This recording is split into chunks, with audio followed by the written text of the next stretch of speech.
साथियों, मैं नवीन कुमार आप सभी का स्वागत करता हूं हमारे एन के सर विद्यापीठ यूट्यूब चैनल पर। तो साथियों, बाल विकास और शिक्षा शास्त्र के महत्वपूर्ण प्रश्न सीटेट 2024 के लिए महत्वपूर्ण प्रश्न हैं दोस्तों। चलिए स्टार्ट करते हैं हमारी वीडियो को दोस्तों। तो देखिए दोस्तों, पहला क्वेश्चन है हमारा बाल विकास का कि पियाजे के अनुसार गुणात्मक रूप से 4 विभिन्न अवस्थाएं कौन कौन सी होती हैं दोस्तों। इन कौन सी अवस्थाओं में से एक है इसमें से। तो देखिए दोस्तों, इसका आंसर है हमारा बच्चों के विकास के सार्वभौमिक पैटर्नों का प्रतिनिधित्व करती हैं दोस्तों। ओके ना, चारों जो विभिन्न अवस्थाएं होती हैं उससे। ओके, चलो नेक्स्ट क्वेश्चन देखते हैं दोस्तों। लेव-वाइगोत्स्की का मानना था कि विकास किस प्रकार से एक तरह से दोस्तों क्या करता है। तो देखिए दोस्तों, जो विकास है वह हमारा सीधे सामाजिक संपर्क के परिणाम से होता है। ओके ना, जो विकास होता है वह हमारा सामाजिक संपर्क के परिणाम से होता है। आंसर हो जाता है बी ऑप्शन। चलो नेक्स्ट क्वेश्चन देखते हैं दोस्तों।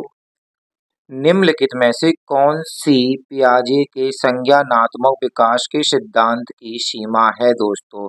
तो देखिए दोस्तों, इसका आंसर हो जाता है हमारा ऑप्शन नंबर बी। वह संज्ञानात्मक विकास पर संस्कृति और सामाजिक कारकों के प्रभाव को ध्यान में नहीं रखता है दोस्तों। ओके ना, कौन सा संज्ञानात्मक विकास के सिद्धांत की सीमाएं दोस्तों। ओके, चलो नेक्स्ट क्वेश्चन। देखिए दोस्तों, कथन है हमारा ये अभी कथन है, यानी कि प्रत्येक वर्ष लता जो कि कक्षा 6 की शिक्षिका है दोस्तों। ठीक है ना, कौन सी है कि 6 की शिक्षिका है, उनके क्षेत्र में कैरियर पर चर्चा करने के लिए एक महिला गणित प्रोफेसर और एक पुरुष नर्स को अपनी कक्षा में आमंत्रित करती है। अब देखिए दोस्तों, कारण लैंगिक जेंडर अंतर जन्मजात है दोस्तों और समाज के माध्यम से अधिग्रहित नहीं है दोस्तों। तो देखिए दोस्तों, ऑप्शन है आपके ऑप्शन ए और आर दोनों गलत हैं, ऑप्शन ए और आर दोनों सही हैं तथा आर ए की सही व्याख्या करता है दोस्तों। और ए और आर दोनों सही हैं परंतु आर ए की सही व्याख्या नहीं करता है। और देखिए दोस्तों, ऑप्शन नंबर 4 है ए सही है परंतु आर गलत है। तो देखिए दोस्तों, इसका आंसर हो जाता है हमारा ऑप्शन नंबर डी दोस्तों, यानी कि ए सही है दोस्तों हमारा।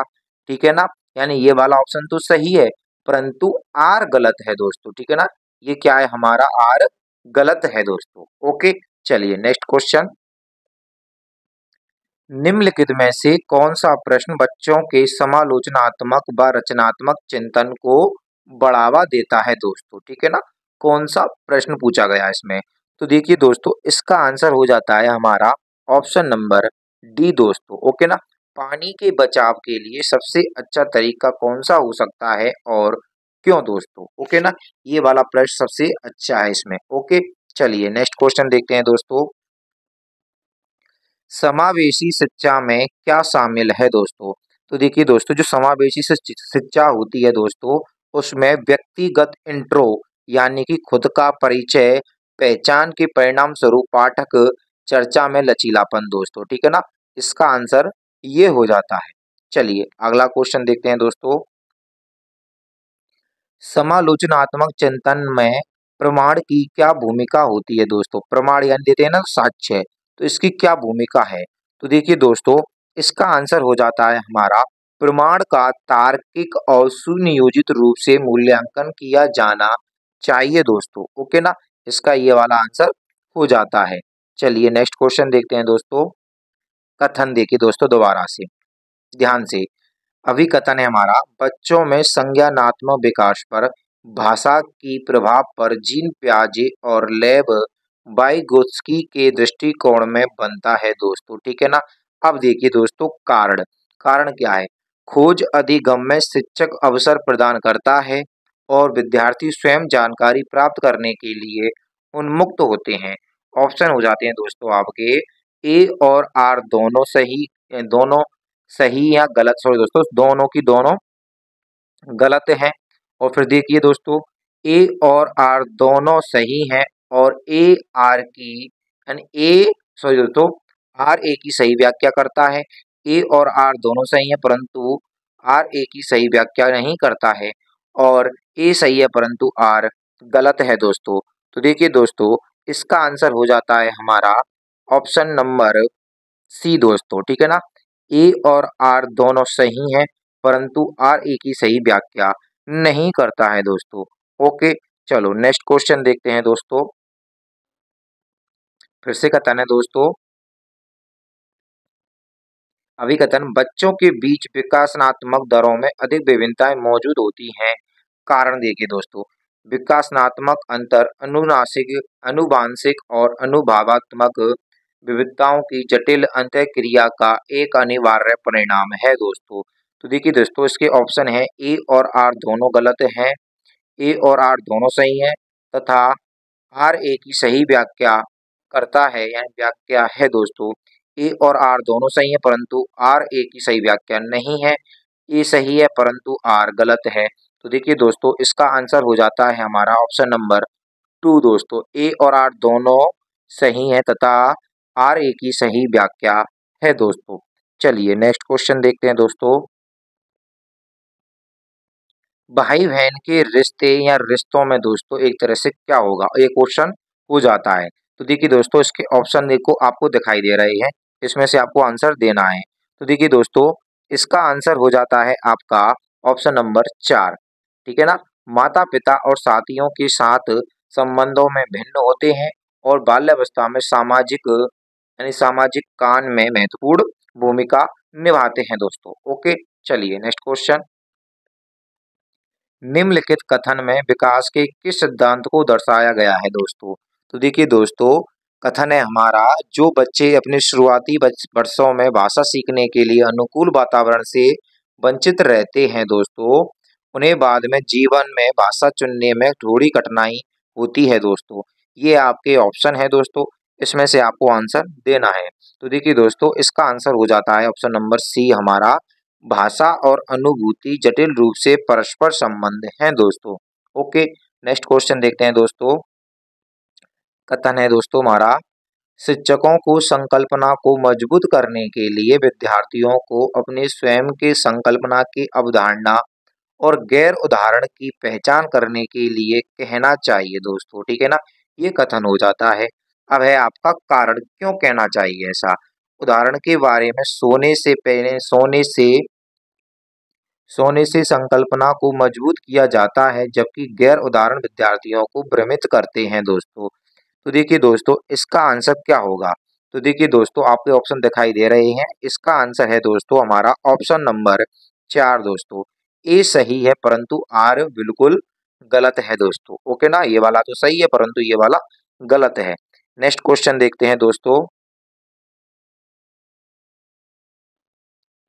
अधिगम के सामान्य सिद्धांत बताते हैं कि विद्यार्थी बेहतर रूप से सीखते हैं यदि शिक्षक, किस प्रकार से दोस्तों, यदि शिक्षक दोस्तों एक तरह से कह सकते हैं, पहले अवधारणा का पहले अवधारणा का संपूर्ण रूप से परिचय दे और फिर उसकी बारीकियों पर आए दोस्तों, ठीक है ना। Option number A.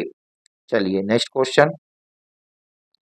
एक शिक्षिका अपने विद्यार्थियों को अधिक संज्ञानात्मक कौशल विकसित करने में मदद करना चाहती है, निम्नलिखित में से कौन सी रणनीति सबसे प्रभावी होगी। तो देखिए दोस्तों, इसका आंसर हो जाता है कि विद्यार्थियों को प्रोत्साहित करना कि वे स्वयं अपने अधिगम पर चिंतन करें और अपनी प्रगति का मूल्यांकन स्वयं करें दोस्तों। ओके, चलिए नेक्स्ट क्वेश्चन देखते हैं दोस्तों। समावेशन के संदर्भ में पाठ्य चर्चा सीखने की अपेक्षाएं में समान है, जबकि डॉट डॉट डॉट में भिन्न होते हैं दोस्तों। तो देखिए दोस्तों, इसका आंसर हो जाता है ऑप्शन नंबर बी, समायोजन और संशोधन दोस्तों, ठीक है ना। अपेक्षाएं समायोजन में समान है जबकि संशोधन में वे भिन्न हैं दोस्तों। नेक्स्ट क्वेश्चन देखते हैं दोस्तों। क्वेश्चन नंबर 16 है दोस्तों हमारा, निम्नलिखित में से कौन सा समूह उन विशेषताओं का सही ढंग से उल्लेख करता है जो प्रतिभाशाली विद्यार्थी और कक्षा में अन्य विद्यार्थियों के बीच आमतौर पर भिन्न होते हैं। तो देखिए दोस्तों, इसका आंसर हो जाता है आपका ऑप्शन नंबर ए बी, ठीक है ना। यानी कि पहला सही है और दूसरा सही है, समझ की अग्रहति, गहनता और सीखने की तेज गति दोस्तों। ओके, चलिए नेक्स्ट क्वेश्चन। श्रवण बाधिता के संदर्भ में निम्नलिखित में से कौन सा कथन सही है दोस्तों।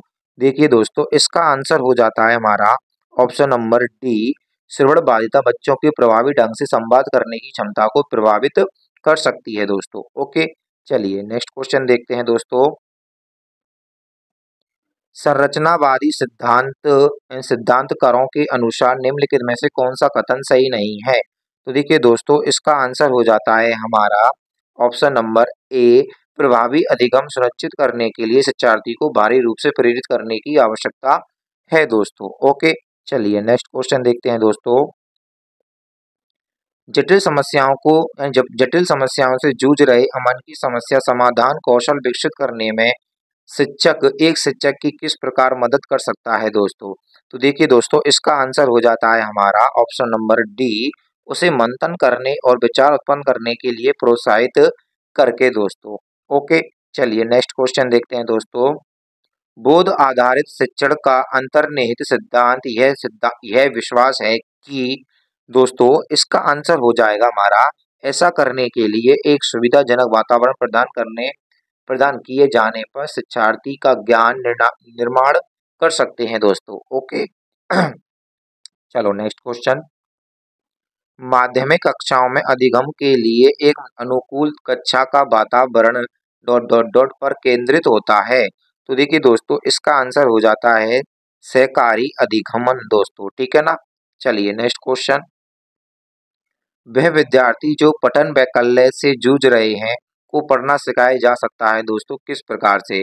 तो देखिए दोस्तों, इसका आंसर है हमारा प्रणालीगत ध्वन्यात्मक प्रशिक्षण के माध्यम से तो बच्चों। ठीक है ना दोस्तों, थोड़ी सी हिंदी वीक है दोस्तों। चलो नेक्स्ट क्वेश्चन दोस्तों। अभिकथन ए, शिक्षकों को विद्यार्थी में विशेष जातीय समूह के बारे में रूढ़िवादिता को तोड़ने के लिए कड़ी मेहनत करनी चाहिए दोस्तों।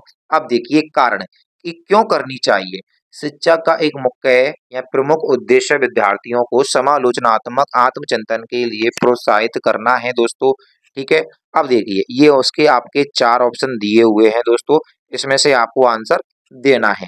तो देखिए दोस्तों, इसका आंसर हो जाता है हमारा ऑप्शन नंबर 2, ए और आर दोनों सही हैं तथा आर ए की सही व्याख्या करता है दोस्तों। नेक्स्ट क्वेश्चन देखते हैं दोस्तों।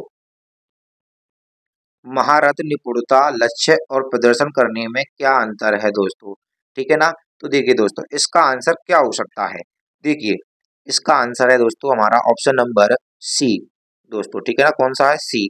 महाराष्ट्र राज्य अपने कौशल और कार्य की समझ में सुधार करने पर केंद्रित होते हैं, जबकि प्रदर्शन लक्ष्य उच्च ग्रेड प्राप्त करते ही या बाहरी पुरस्कार प्राप्त करने पर केंद्रित होते हैं दोस्तों। ठीक है ना, महाराष्ट्र राज्य में। ठीक है, चलिए नेक्स्ट क्वेश्चन देखते हैं दोस्तों। निम्नलिखित में से कौन सा आंतरिक अभिप्रेरणा का उदाहरण है दोस्तों?